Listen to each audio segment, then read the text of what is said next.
Assalamualaikum. Pada kesempatan kali ini, mari kita bahas tentang biji jengkol. Bijinya yang terkenal dengan aroma khas dan rasa yang lezat ini ternyata memiliki banyak manfaat kesehatan dan nutrisi yang baik untuk tubuh kita. Namun, seperti halnya dalam kehidupan, segala sesuatu harus dilakukan dengan bijak dan sesuai dengan anjuran ahli gizi atau dokter.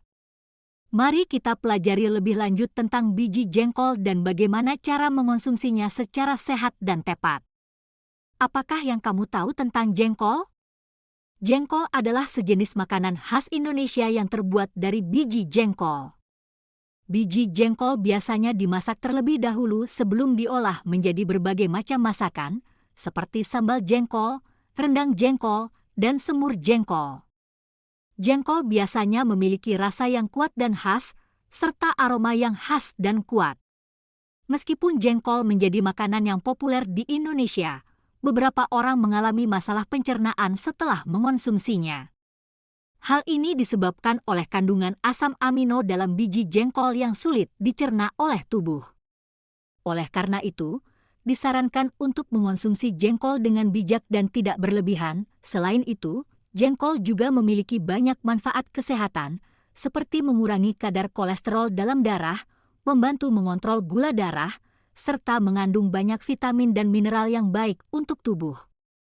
Namun, sebaiknya konsultasikan terlebih dahulu dengan dokter atau ahli gizi untuk memastikan tidak ada efek samping pada kita. Bagaimana bisa jengkol mengurangi kolesterol dalam darah dan membantu mengontrol gula darah? Jengkol mengandung senyawa-senyawa yang dapat membantu mengurangi kadar kolesterol dalam darah dan membantu mengontrol gula darah. Berikut adalah penjelasan lebih detail mengenai hal tersebut. Mengurangi kadar kolesterol dalam darah, jengkol mengandung serat larut yang tinggi, seperti pektin dan lignin. Serat larut dapat membantu menurunkan kadar kolesterol LDL, kolesterol jahat, dalam darah dengan mengikat kolesterol dan membawanya keluar dari tubuh melalui feses. Selain itu, jengkol juga mengandung asam lemak tak jenuh tunggal yang dapat membantu meningkatkan kadar kolesterol HDL, kolesterol baik, dalam darah. Membantu mengontrol gula darah, jengkol mengandung senyawa yang disebut dengan insulin-like protein atau proteina kelompok insulin, PGI. Senyawa ini mirip dengan insulin, yaitu hormon yang diproduksi oleh tubuh untuk mengatur kadar gula darah. PGI dapat membantu meningkatkan sensitivitas tubuh terhadap insulin, sehingga tubuh dapat mengontrol kadar gula darah dengan lebih efektif. Selain itu, jengkol juga mengandung serat yang tinggi, sehingga dapat membantu menunda penyerapan gula dari makanan dalam usus kecil, sehingga kadar gula darah tidak naik secara tiba-tiba setelah makan.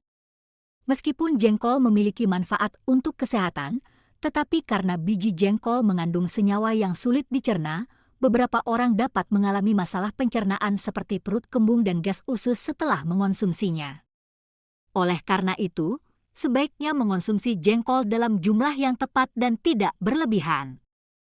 Bagaimana cara pengolahan biji jengkol untuk mengurangi kolesterol dalam darah dan mengontrol gula darah? Berikut adalah beberapa cara pengolahan biji jengkol yang dapat membantu mengurangi kolesterol dalam darah dan membantu mengontrol gula darah. Rebus atau kukus biji jengkol. Sebelum diolah menjadi masakan, biji jengkol sebaiknya direbus atau dikukus terlebih dahulu untuk mengurangi kandungan asam amino yang sulit dicerna oleh tubuh. Proses perebusan atau pengukusan juga dapat membantu melembutkan biji jengkol sehingga lebih mudah diolah menjadi berbagai macam masakan. Olah menjadi sambal atau rendang, biji jengkol dapat diolah menjadi sambal jengkol atau rendang jengkol. Dalam pengolahan masakan ini, biji jengkol biasanya dimasak bersama dengan rempah-rempah dan bahan lainnya, seperti bawang merah, bawang putih, jahe, cabai, dan santan. Rempah-rempah dan bahan tersebut dapat membantu menambah rasa dan aroma pada masakan, serta memberikan manfaat kesehatan seperti mengurangi kolesterol dalam darah dan membantu mengontrol gula darah. Olah menjadi tempe jengkol, biji jengkol juga dapat diolah menjadi tempe jengkol. Tempe jengkol mengandung protein, serat, dan senyawa-senyawa yang dapat membantu mengurangi kolesterol dalam darah dan membantu mengontrol gula darah. Untuk membuat tempe jengkol, biji jengkol sebaiknya direbus atau dikukus terlebih dahulu, kemudian ditumbuk atau dihaluskan dan dicampur dengan ragi tempe.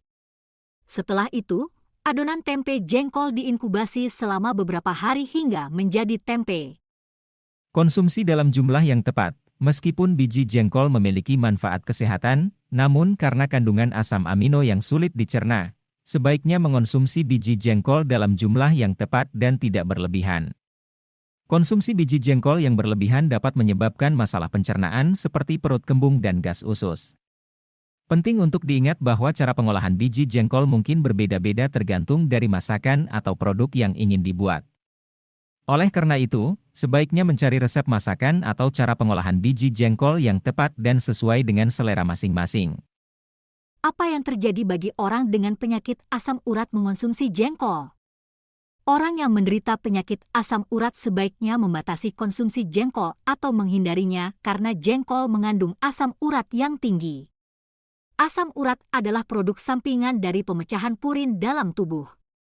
Jika tubuh tidak mampu mengeluarkan asam urat dengan baik, maka kadar asam urat dalam darah dapat meningkat dan menumpuk dalam persendian, sehingga menyebabkan rasa nyeri dan peradangan pada persendian. Selain itu, jengkol juga mengandung senyawa kimia yang disebut dengan jengkolic acid, yang dapat merusak ginjal dan menyebabkan batu ginjal. Orang yang menderita penyakit ginjal atau masalah ginjal sebaiknya tidak mengonsumsi jengkol atau menghindarinya. Oleh karena itu, bagi orang yang menderita penyakit asam urat atau masalah ginjal sebaiknya berkonsultasi dengan dokter atau ahli gizi sebelum mengonsumsi jengkol. Jika ingin mengonsumsi jengkol, sebaiknya dalam jumlah yang terbatas dan sesuai dengan anjuran dokter atau ahli gizi. Selain itu, perlu diingat bahwa konsumsi jengkol yang berlebihan dapat menyebabkan masalah pencernaan seperti perut kembung dan gas usus, sehingga sebaiknya mengonsumsinya dalam jumlah yang tepat dan tidak berlebihan. Demikianlah pembahasan kita mengenai biji jengkol dan manfaatnya untuk kesehatan tubuh. Semoga informasi yang telah disampaikan dapat bermanfaat bagi Anda yang ingin menjaga kesehatan dengan mengonsumsi makanan sehat dan alami seperti biji jengkol. Ingatlah bahwa konsumsi biji jengkol harus dilakukan dengan bijak, agar manfaatnya dapat dirasakan dengan optimal tanpa menimbulkan risiko kesehatan yang tidak diinginkan. Terima kasih dan wassalamualaikum.